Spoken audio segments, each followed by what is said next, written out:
देखो यार, मूवीज के साथ ऐसा है कि या तो वो अच्छी होती है या बुरी या तो एवरेज होती है। बट प्रॉब्लम तब होती है जब आप किसी मूवी से बहुत ज्यादा एक्साइटेड होते हो एंड आपकी एक्सपेक्टेशंस भी काफी ज्यादा होती है उस मूवी से, and if that movie doesn't deliver the way you expected then you are very disappointed. और ऐसी फीलिंग मुझे बिल्कुल भी पसंद नहीं है। But unfortunately after coming out of the theatre watching 45 movie, मेरी हालत कुछ ऐसी ही है। And why is that so? Let's find out in this video. सबसे पहले let's talk about the director Arjun Janya, who is a first time director. Because जिस concept को वो बड़े पर्दे पर दिखाना चाहते थे, that was quite refreshing. But then it's all about how engaging you present your vision on the big screen for the audience. And जो प्लॉट अर्जुन जन्या ने इस स्टोरी के लिए क्रिएट किया है, that also feels very realistic. Vinay played by Raj B Shetty, जो एक simple normal software employ है, उससे एक हादसा हो जाता है एंड उस इंसिडेंट का सीधा effect Rayappa played by Upendra sir के लाइफ में होता है। And now Rayappa wants to take revenge in next 45 days. वहीं दूसरी तरफ Shivappa played by Shivraj Kumar story में एंटर होते हैं विनय को बचाने के लिए। तो क्या शिवप्पा विनय को बचा पाते हैं at the end? And Rayappa ने 45 डेज का ही क्यों टाइम दिया है विनय को? ये सब आपको मूवी में एक्सप्लोर करने को मिलता है। मूवी जैसे ही स्टार्ट होती है, बिना टाइम वेस्ट किए अपने कोर प्लॉट में पहुंच जाती है। एंड स्टार्टिंग के 10 से 15 minute of the movie was so engaging as well as entertaining.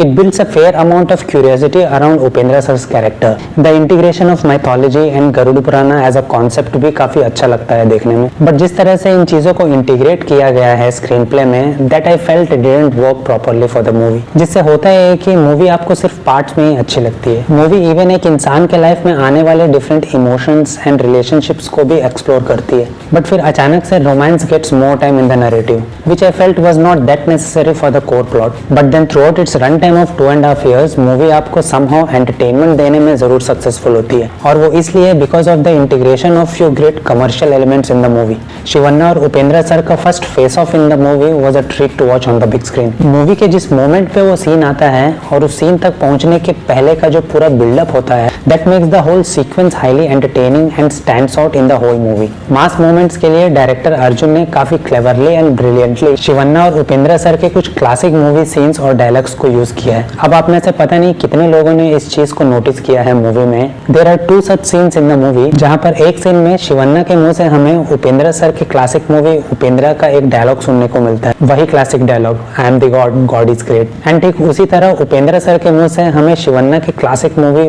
ओम का डायलॉग सुनने को मिलता है, but with a little modified version. For me the funniest movie comes in that scene, जहां पर शिवन्ना और राजबी शेट्टी एक दूसरे को चैलेंज करते हैं। That was one of the funniest moments I have ever seen in any movie in the recent times. That was so hilarious and these kinds of elements actually makes the movie a mass entertaining. Even Raj B Shetty के filmography को भी director Arjun ने movie के screen play में humour के लिए काफी अच्छी तरह से यूज किया है। अगर टेक्निकल एस्पेक्ट्स की बात करें तो टुवर्ड्स द एंड मूवी काफी CGI हैवी हो जाती है and in some parts I felt it was smooth. But कई जगहों पर आपको प्रॉब्लम्स भी देखने को मिलते हैं इन द CGI। बट जितना भी मेकर्स ने पुल ऑफ किया है इस मूवी में, दैट वाज क्वाइट अप्रिशिएबल। अगर परफॉर्मेंसेस की बात करें तो Raj B Shetty in the role of this common man, जो कि अपने सर्वाइवल के लिए जूझ रहा है विद सो मेनी इमोशंस, डर, गुस्सा, हेल्पलेसनेस, एवरीथिंग ही portrayed brilliantly on the screen. And then both the legends of Kannada cinema, ऐसा लगता है कि they are perfect cast for this roles and it was a treat to watch both of them on the big screen. देखो, movie की theme काफी interesting और serious तो है एंड एट लास्ट मूवी एक जस्टिफाइबल क्लाइमैक्स के साथ भी एंड होती है, but then it feels very abrupt.